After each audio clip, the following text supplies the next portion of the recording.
আমরা এখন মনোয়ার ফ্লাওয়ার পার্কের টিকিট কাউন্টারের সামনে এসেছি। আমরা টিকিট সংগ্রহ করেছি। এখন আমরা ভিতরে ঢুকবো। সম্ভবত আগে যেটাই ঢুকেছিলাম ওটার চাইতে এটা অনেক বড় এবং জায়গাও অনেক বেশি মনে হচ্ছে। এদের টিকিটের মূল্য ওখানে নিয়েছিল 20 টাকা, এখানে 40 টাকা।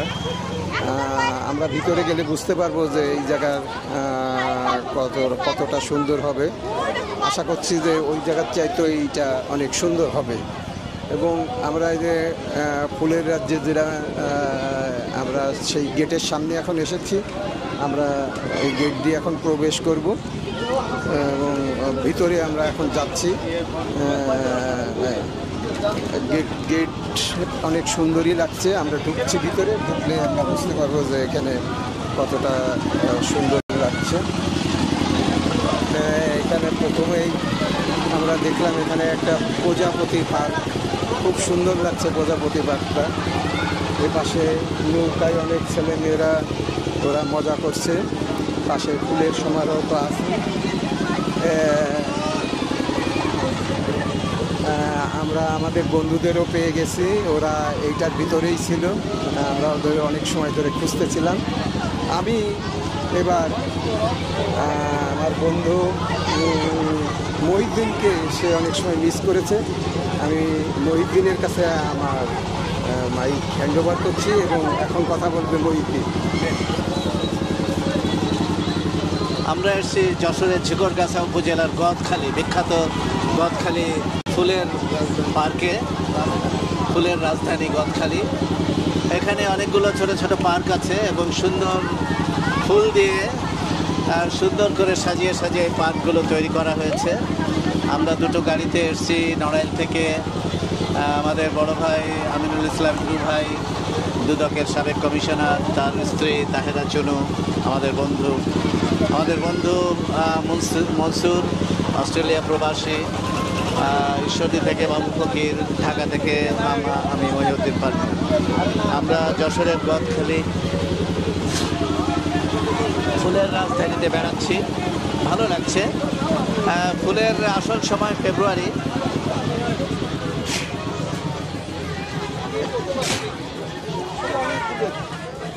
এখানে অনেক পর্যটন আছে। আমরা হলো ফটোগ্রাফার। এখান থেকে এই পার্কে দেখাশোনার দায়িত্ব কিছুটা আমাদেরও।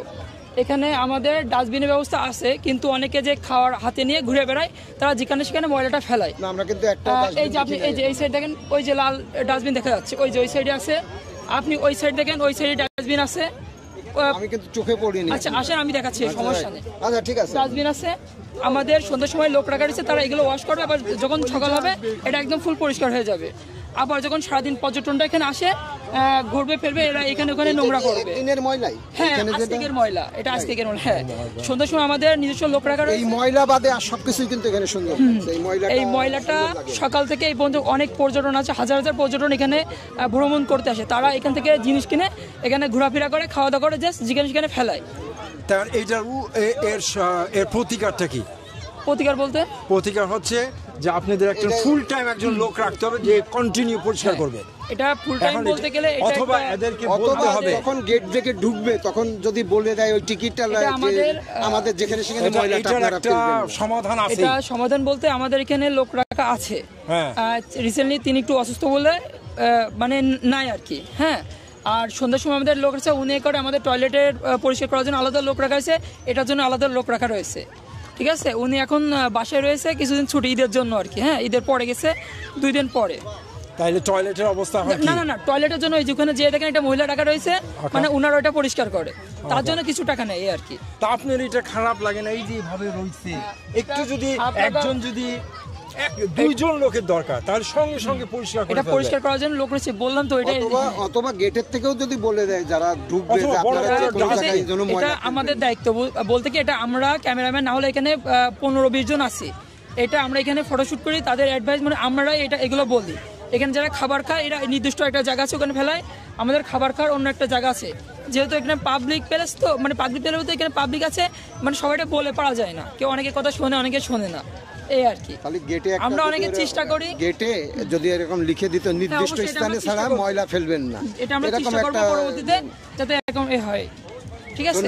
হ্যাঁ, আর একটা কথা, যারা আসবেন অবশ্যই তারা এইদিকে খেয়াল রাখবেন, নির্দিষ্ট জায়গায় ময়লা রাখবেন, ঠিক আছে? আমাদের পরিবেশটা সুন্দর রাখা অবশ্যই আমাদের প্রয়োজন। ধন্যবাদ।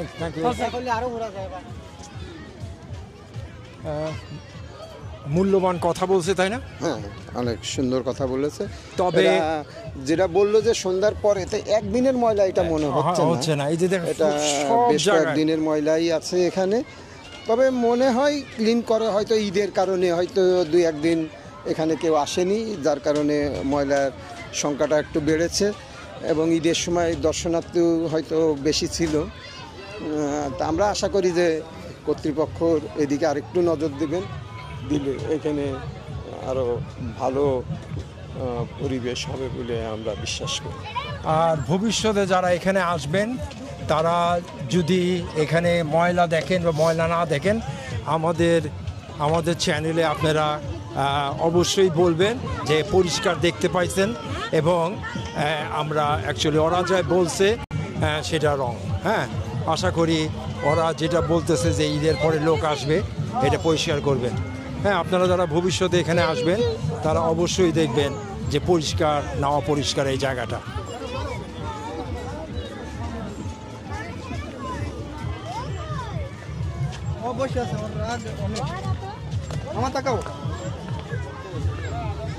একটা সুন্দর বাগান আপনারা দেখতে থাকেন এবং এনজয় করেন।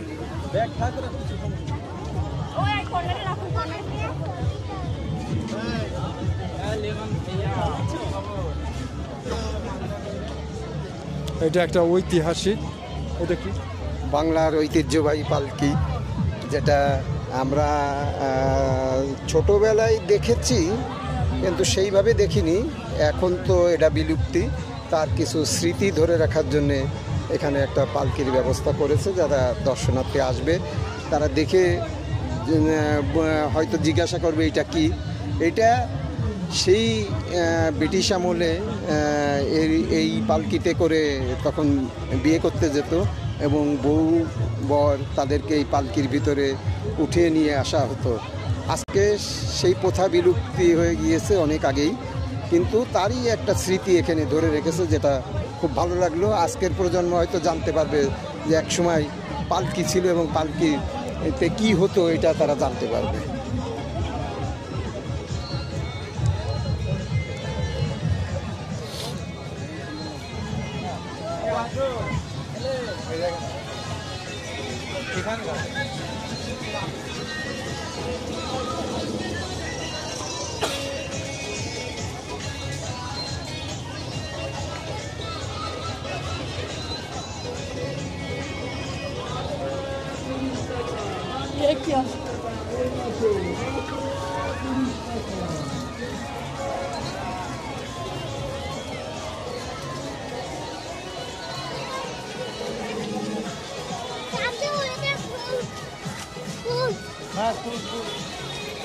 রাত্রেবেলা এখানে আলো জ্বলে ভালো লাগে।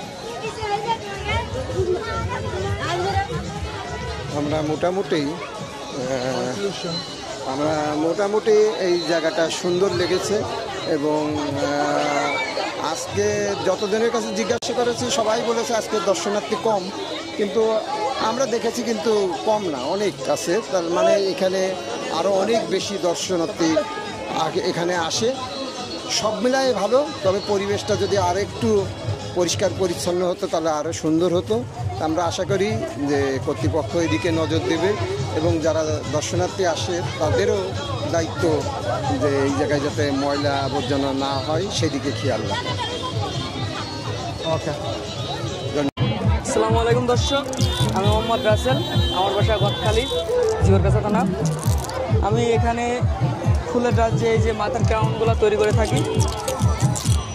এগুলা 100 টাকা থেকে 120 টাকা, 150 টাকা, 80 টাকা, 70 টাকা, যখন যেরকম বাজার যায় তখন সেরকম বানাই, তেমন বিক্রি করে থাকি। যে আপনারা দেখতে পাচ্ছেন এই পাশে রজনীগন্ধা, আরও অনেক আইটেম থাকে, সেগুলো গরমের কারণে নাই।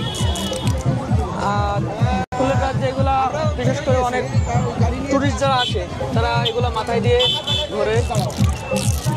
এখানে আসলে এগুলো মাথায় না দিলে মনেই হয় না যে সে ফুলের রাজ্যে আসছে। যে আপনারা দেখতে পাচ্ছেন কত সুন্দর করে মাথার ক্রাউনগুলো তৈরি করছে, এই যে আরও পরে আছে।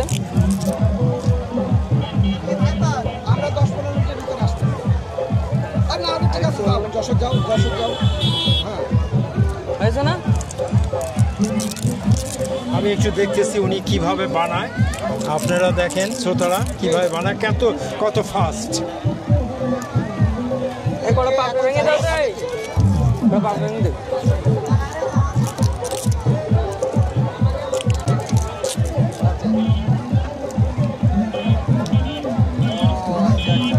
আচ্ছা ঠিক আছে, যশোরের ঢোকো তো তারপরে দেখা যাচ্ছে। আসতে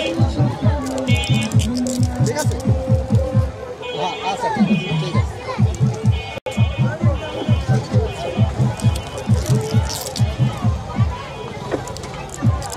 মিরু ভাই খাওয়ান।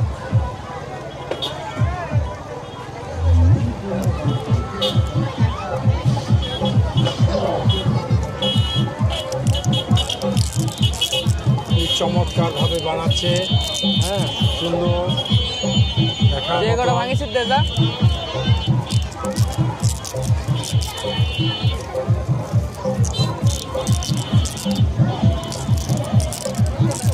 এই যে দে কি নাম তোমার?